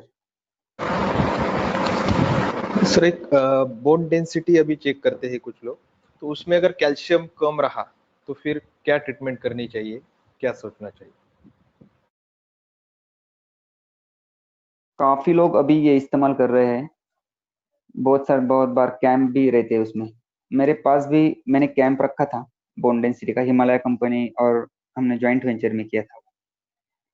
उसमें मैंने देखा कि वो बीएमडी करके हमने पेशेंट लिए, उसके बाद में उनको मैंने तिक्तक शिरवस्ती और हिमालय का रियोस्टो और हिमालय फोर्ट दिया था।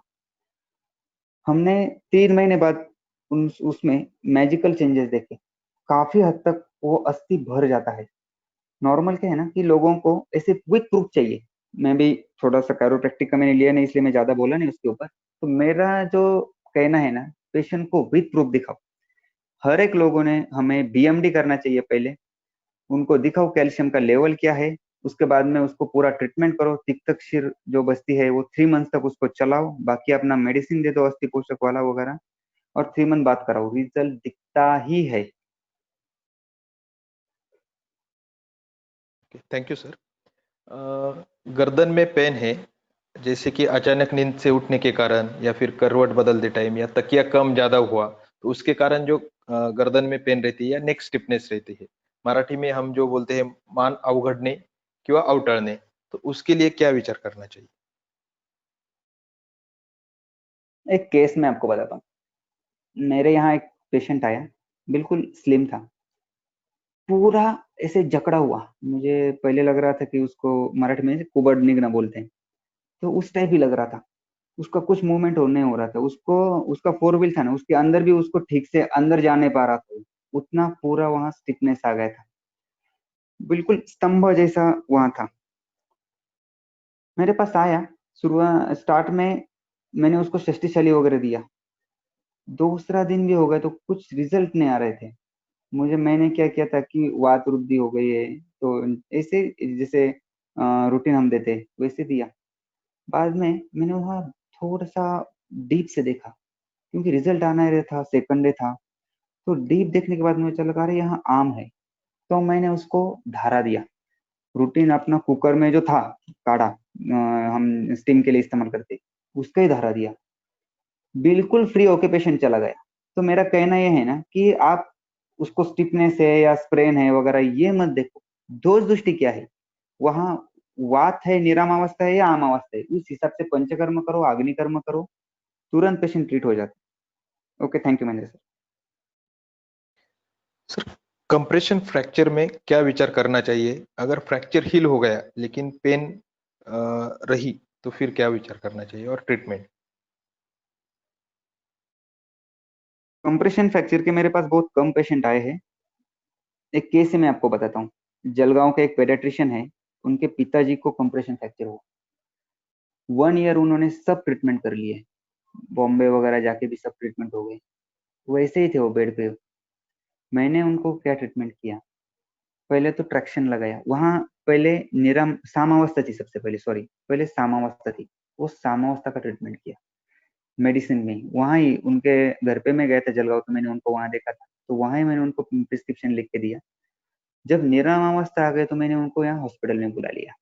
तो 10 दिन तक मैंने उनका ट्रीटमेंट किया, उनको ट्रैक्शन दिया। ट्रैक्शन मेरा अलग तरीके से रहता है, वो जो मॉडर्न एलोपैथी वाला रहता है वो अलग रहता है, मेरा ट्रैक्शन थोड़ा अलग रहता है। और रूटीन आप अपना जो ट्रीटमेंट है कटिवष्टि षष्टि चली, वो सब ट्रीटमेंट दिया, उनका पेन बिल्कुल ठीक हो गया, आज वो चल रहे हैं। मैं जो आपको सब केसेस बता रहा हूँ ना, वो 100% सच, और मेरे पास उनके सब डाटा हैं। ऐसे मैं फेक केस नहीं बना रहा हूँ, मेरे पास सब केस पेपर वगैरह सब उनके रिपोर्ट है। अभी क्या उन्होंने फिर से एमआरआई नहीं किया, तो इसलिए मुझे पता नहीं कि अभी क्या चेंजेस है उनके कॉम्प्रेशन फ्रैक्चर में क्या आ गए। पर अभी तो पेशेंट चल रहा है, दर्द बिल्कुल नहीं है। इस तरीके से मैंने उनका ट्रीटमेंट किया। Thank you. Thank you sir. Cairo practice का आपने बीच में उल्लेख किया था, तो उसके बारे में थोड़ी जानकारी चाहिए थी, कायरो प्रैक्टिस। पर एक्चुअली आज का वो टॉपिक नहीं है, फिलहाल मैं थोड़ा सा बताता हूँ। कैरोप्रैक्टिस अलग कुछ नहीं है, ये हमारे जो हार्ड वैद्य रहते हैं ना, उनका ही ट्रीटमेंट है। सुश्रुत ने जो चीज बताई ना, जो ऊपर आ गया उसको नीचे दबाओ, जो नीचे है उसको ऊपर उठाओ, बस वही ट्रीटमेंट है। पर वो साइंटिफिकली है, बाकी अलग से कुछ नहीं, अपना ही ट्रीटमेंट है वो। यहाँ अगर किसी ने हार्ड वैद्य ने कुछ कुछ किया ना, तो लोग बोलते हैं गावठी सर का काही पण करतो। और अगर अमेरिका से कोई चीज डॉक्टर आ गया और उसने किया एखादा, म्हणजे मान मोडणं ज्याला म्हणतात ना मराठी, तो वो chiropractic he, chiropractic he. Thank you.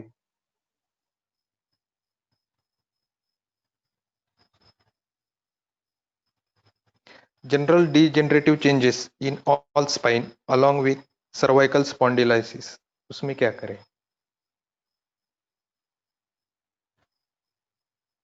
उसमें मैं रूटीन ही ट्रीटमेंट इस्तेमाल करता हूँ, जो अभी बताया निराम अवस्था का जो सब ट्रीटमेंट है वही चलता है उसमें। और ग्रंथ ने जो बताया ना, त्रिफलादिमास ने मैंने बस्ती मैंने देखा बीच में बताया था, वो 63 देने को बोले, वो आप दे सकते हो। मैंने इस्तेमाल नहीं किया, मैं क्लियरली बोलता हूँ, पर आप दे सकते हो वो। और तिक्तक शीर बस्ती तो मैं रूटीन चलाता हूँ, 20-21 डेज का 3 सेटिंग में देता हूँ पेशेंट देख के, उसमें वो ट्रीट हो जाता है। बहुत सारे क्वेश्चन है sir. Patient has steep neck, back and flexed knees, can't straighten his legs. Patient is around 8 years. Madam, मैं थोड़ा सा इस बारे में क्लियर में बोलता हूँ। मैं कभी भी पेशेंट का ऐसे फोन पे या डायग्नोसिस या किसी फ्रेंड का भी फोन आया ना, यार स्वप्निल इस केस में क्या ट्रीटमेंट है बता, तो मैं कभी नहीं बताता हूँ। पेशेंट सामने देख के, जरूरत पड़ी तो इन्वेस्टिगेशन एमआरआई एक्सरे वगैरह करके उसकी हिसाब से मैं ट्रीटमेंट करता हूँ। मैं ऐसे ऐसे हम बता ही नहीं सकते। Thank you. सर आपने बीच में मानस हेतु का जिक्र किया था, तो शिरोधारा का कितना इस्तेमाल करते हैं आप स्पाइनल कॉर्ड डिसीज में? मैं तो मोस्टली पेशेंट एडमिट ही रखता हूँ। मैं हर एक पेशेंट को शिरोधारा देता ही हूँ। ऐसे मेरे पास पेशेंट एडमिट, मैं थोड़ा सा क्लियर बताता हूँ आपको क्या है। पेशेंट एडमिट रहता है मेरे पास, तो मैं दिन भर उसका स्टेप बाय स्टेप प्रोसीजर करता हूँ।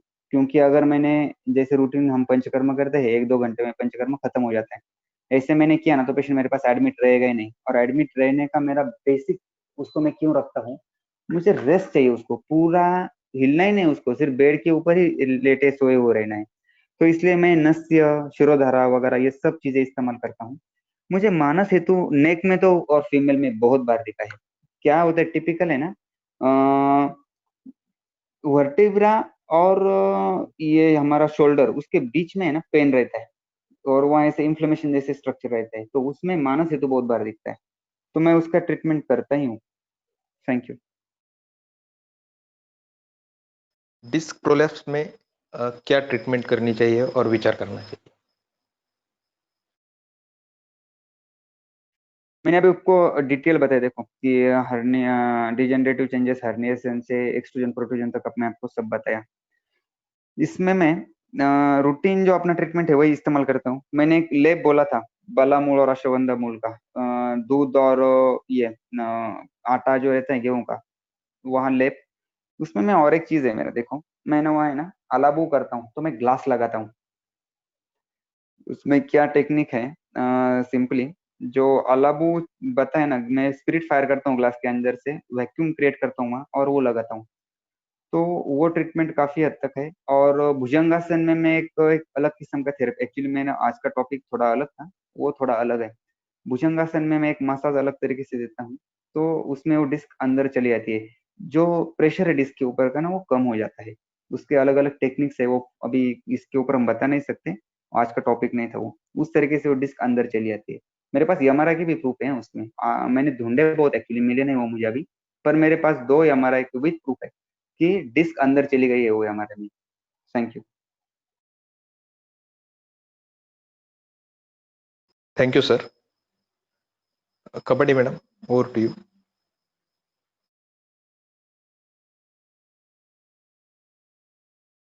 धन्यवाद वैद्य महेंद्र जी।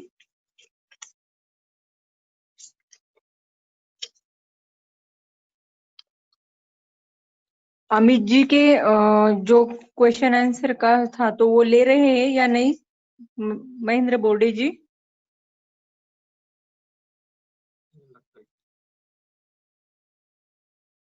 हेलो। हाँ, मेरे ख्याल से सभी क्वेश्चंस कवर हो गए ऑलमोस्ट। हाँ तो ठीक एक है, फिर हम क्वेश्चन, समापन की तरफ जाए या कुछ? एक क्वेश्चन, हेलो। हाँ हाँ, एक थोड़ा अलग क्वेश्चन है जिसपे सर थोड़ा और प्रकाश डालें, कि ठीक है। टेलबोन फ्रैक्चर में कैसे विचार करें और हीलिंग कैसे कर सकते हैं। तो टेलबोन के बारे में थोड़ा सा सर बताइए। टेलबोन फ्रैक्चर का पेशेंट मेरे पास अभी तक आया नहीं है, क्लियरली बताता हूँ, और आया भी तो मैं कंप्लेंट क्या है उसके ऊपर वो तय करूंगा कि ट्रीटमेंट करना या नहीं करना है। ऐसा नहीं कि सब पेशेंट हम ट्रीट, मेरा एक अलग तरीका है देखने का, मैं आपको बताता हूँ, एक अलग ही व्यू है। हर एक पेशेंट को मैं ट्रीटमेंट देता हूँ ऐसे नहीं हूँ। जी जो हमारे पास ठीक हो सकता है, हमें गारंटी है हम उसको ठीक कर सकते हैं, उतने पेशेंट को मैं ट्रीटमेंट करता हूँ। मैं बाकी को नहीं, मैं छोड़ देता हूँ। मैं बोलता हूँ मेरे से ये होने वाला नहीं है। तो अभी टेल बोन में एक प्रॉब्लम मैंने बताया ना कि वो बैठने के बाद वहां दर्द होता है, तो वो टेल मुड़ी हुई रहती है अंदर की तरफ, या वो लैटरली राइट और लेफ्ट झुकी हुई रहती है। इसमें एक ट्रीटमेंट है मैं जो करता हूँ ना, मैं एनस में एक फिंगर डाल के उसको भुजंगासन लगाने को बोलता हूँ, तो वो टेल अपने हाथ को लग जाती है। तो वो टेल बिल्कुल, उसको भुजंगासन लगाने को बोला ना, तो वो अपना फिंगर है ना वो अपने आप बाहर निकल के आता है और वो टेल सीधी हो जाती है, वो दर्द स्टॉप हो जाता है। पर उसमें टेल बोन फ्रैक्चर का भी ये रहता है, शक रहता है कि टेल बोन फ्रैक्चर हो सकता है। वो बिल्कुल अंडर ऑब्जर्वेशन आप सीखिए, उसके बाद ही वो करिए। तो टेल बोन का मैं इस तरह से ट्रीट करता हूँ। टेल बोन फ्रैक्चर अभी तक मेरे पास नहीं है, उसको मैं पता नहीं मुझे क्या ट्रीटमेंट है। Thank you.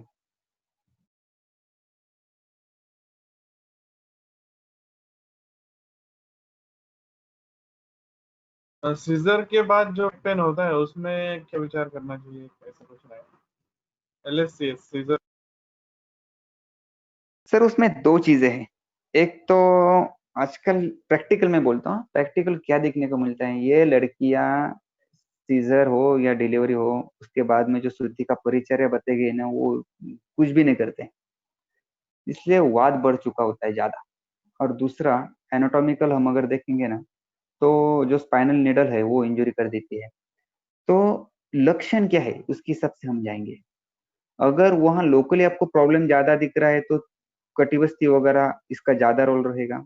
अगर आपको लगता है कि अरे नहीं वो वात दुष्टि हो चुकी है बॉडी में, तो बस्ती की तरफ आप जा सकते हो, बस्ती दे सकते हो, स्नेह बस्ती इसमें मैं ज्यादा चलाता हूँ।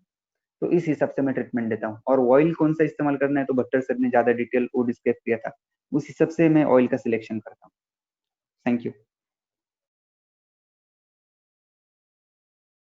एक्सक्यूज मी सर,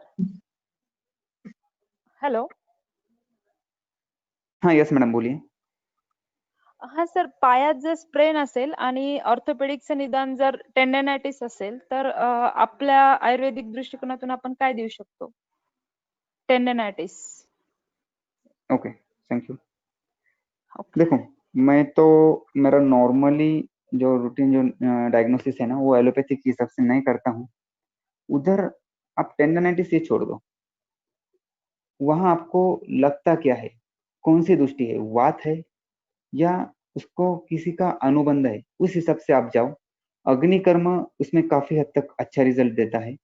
पर ये मैं अभी मैंने आपको बोला कि ये मॉडर्न के हिसाब से डायग्नोसिस और उसका ट्रीटमेंट वगैरह ये मैं ऐसे नहीं करता। पेशेंट जब मैं देखता हूँ तभी मैं ट्रीटमेंट करता हूँ। अभी थोड़ा सा मेरा एक अलग इसमें ये है, विचार है। सब जो डिसीज है ना, अगर हिप, वो कायरोप्रैक्टिक का थोड़ा विचार है। हिप अगर ठीक रहा ना तो सब ठीक रहते हैं, अगर हिप में गड़बड़ हुई ना तो वो नीचे तक सब गड़बड़ी कर देता है। तो मेरा ट्रीटमेंट चलो होता है हिप से, पहले मैं सब हिप का जो एनाटॉमी है वो सब ठीक कर देता हूँ, उसके बाद में नीचे मैं जाता हूँ। तो इस हिसाब से मैं उसका ट्रीटमेंट करता हूँ। Thank you. Okay, thank you sir.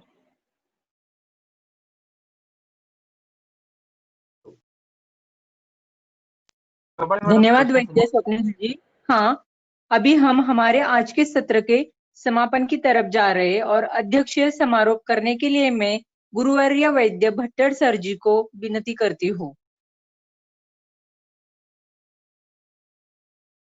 धन्यवाद स्वाति। पहले तो स्वप्निल का बहुत बहुत धन्यवाद, अभिनंदन। स्वप्निल ने वैसा तो सभी बातें साफ कर दी है, बहुत ही अभ्यासपूर्ण और प्रैक्टिकल, ऐसे दोनों तरफ से उसने स्पाइन के बारे में बताया। मैं हमेशा बोलता हूँ मेरे भाषण में, क्या अभी आयुर्वेद के दिन स्पेशलाइजेशन क्या आए हुए, जैसे स्पाइन स्पेशलिस्ट, गायनेकोलॉजिस्ट या ENT, उद्योग चतुर्वेद के लिए ENT स्पेशलिस्ट, या फिर आर्थराइटिस का भी स्पेशलिस्ट, स्किन के लिए, कुष्ठ के लिए ये सब स्पेशलिस्ट अभी बनने चाहिए, वैसे स्पेशलाइजेशन प्रैक्टिस करना चाहिए। हम लोगों ने एक दूसरे के पास वैसे रुग्ण भेजना जरूरी है, तो ही आयुर्वेद और बढ़ेगा और उसमें अपने ग्रंथों ने जो प्रमाण दिया है उसका अपने सामने सिद्ध होगा। जो कुछ बताया है स्वप्निल ने वो मैं हमेशा जैसा बोलता हूँ वैसा ही उसने बताया, जो उसने किया वही बताया, जो नहीं किया उसने सीधा बताया कि मैंने नहीं किया। यही तुम्हारी पूरा अंदर से ही सही तरीके से बताना होता है। क्योंकि बहुत बार क्या होता है कि मैंने ऐसी केस किया है, ऐसा किया है, सब बताया रहता है, डाटा रहता है, लेकिन जब हम खुद प्रैक्टिस में उस हिसाब से करने जाते हैं तो रिजल्ट नहीं मिलते। लेकिन यहाँ पर स्वप्निल ने कायरोथेरेपी हो, कायरो या फिर योगासन हो या पंचकर्म हो या फिर शमन चिकित्सा हो, शोधन चिकित्सा, सब लाइन से ही एक एक बताया जो वो करता है। मेरे ख्याल से श्रीरामपुर के सभी वैद्य वैसे ही करते हैं। साथ में स्वप्निल ने जो बताया है वो संतर्पण और अपतर्पण, इस पर ही जो कुछ है, शोधन चिकित्सा जो जो करते हैं वो इसी पर के थ्रू जाते हैं, संतर्पण जन्य व्याधि ना अपतर्पण जन्य व्याधि। आप हर डिसीज को, जो बहुत से क्वेश्चन मैंने सुने, ये क्वेश्चंस आप यदि इस दोनों में बिठाएंगे तो आपको काफी क्वेश्चंस के आंसर मिलेंगे। ये स्वप्निल ने किया है इसीलिए हमने भी करना चाहिए, ऐसा नहीं। स्वप्निल ने एक दिशा बताई हुई है अपने को और उस दिशा से तुम जा सकते हैं। यदि उसने बड़ा गुरुची यदि कॉथ यूज किया होगा, यदि आपके पास नहीं होगा वो, तो आप दशमूल कॉथ भी बस्ती के लिए यूज कर सकते हैं। कोई भी बात यदि ये जो है वो बस के लिए सबसे अच्छी ट्रीटमेंट बस्ती है, और बस्ती का बहुत ज्यादा प्रमाण में यूज करना पड़ता है, उसमें स्पाइन में तो बहुत ज्यादा प्रमाण करना पड़ता है। तिक्तशील बस्ती ये सबसे अच्छा शस्त्र अपने पास है, जो कि हम लोकल ओपीडी लेवल पर भी कर सकते हैं। पेशेंट को घर पर देकर वो समझाकर वो खुद घर पर 21 दिन 42 दिन ले सकता है। मैं इसके आगे जाकर बोलना चाहता हूँ कि अभी टेल बोन का जो फ्रैक्चर के बारे में बात चालू थी, उसके बारे में मैंने 2 केस थे मेरे पास, वो दोनों के, एक तो मेरा स्टाफ ही था, उसको टेल बोन फ्रैक्चर हुआ था, तो मैंने तेल धारा किया था। तेल धारा करते करते वहां पर स्थानिक बस्ती किया था, यानी धारा से ही बस्ती पात्र फिल किया था। तो एक 12 दिन तेल धारा करने के बाद उसके पेन्स टोटली रुक गए थे। साथ में उसको लाक्षादी तेल का बस्ती दिया था। यहाँ पर तेल बोन फ्रैक्चर में वातानुलोमन बहुत जरूरी है। मेनली मल शुद्धि, मल ये लिक्विड होना चाहिए, जो थोड़ा भी हार्ड स्टूल हुआ तो वो पेन्स बढ़ते हैं। तो उसके साथ उसको एरेंडे तेल अभ्यंतर पान दिया था, लाक्षादी गुगुळ, वो अस्थिमज्जा पाचक आणि अस्थि श्रृंखला का लेप दिया था। तो इससे 12 दिन में उसके पेन्स कम हुए थे, और 21 दिन के बाद जब हमने एक्सरे निकाला था, ऑर्थोपेडिक का भी वहाँ पर उसका ये है, हमने ओपिनियन लिया था, तो ऑर्थोपेडिशियन ने भी बोला था कि ये फ्रैक्चर टोटली हील हुआ है। स्वप्निल ने एक बात शायद बताई नहीं, क्या मैंने सुनने में नहीं है, क्या स्पाइन के डिसीज में आत्मान का बहुत बड़ा रोल होता है, यानी मलावष्टम बलावरोध का बहुत बड़ा रोल होता है। बहुत से रुग्णों में वो एक हेतु बहुत बार देखने को मिलता है, तो वातानुलोमन चिकित्सा देना बहुत जरूरी है। स्वप्निल एरंड हरते की या गंधोड़ हरते की देता है। मैं उससे आगे जाकर बोलूंगा, एरंड तेल एक बहुत बढ़िया रिजल्ट दे रहा है, लेने को बहुत तकलीफ देता है रुग्ण को, लेकिन उसको आप प्रैक्टिकली अच्छी तरह रुग्णों को समझाकर बताया तो वो लेता है। सुंठी सिद्ध काढ़े में एरंडे तेल दिया है, या फिर ज्वारी की रोटी या रोटी जब बनाते उस आटे में यदि एरंडे तेल डालकर उसको लेने को बोला तो आराम से 21 दिन तक लेता है, और पुनर्भोज चिकित्सा भी उसमें काफी काम होता है। सेकंडली, त्रयोदशांग गुगुल का हम जब पढ़ाई करते थे, आपने त्रयोदशांग गुगुल जब बताया तो रसायन काल में लेना चाहिए ऐसा बताया हुआ है। उस दिन से, जिस अभी 25 दिन हो गए होंगे, 25 दिन 1 महीना हो गया, उस दिन से मैं त्रयोदशांग गुगुल रसायन काल में देता हूँ, और मुझे काफी रिजल्ट में फर्क गिरा है। जो रिजल्ट 15 दिन के बाद आते थे वो 6-6, 7-7 दिन में आना शुरू हुआ है।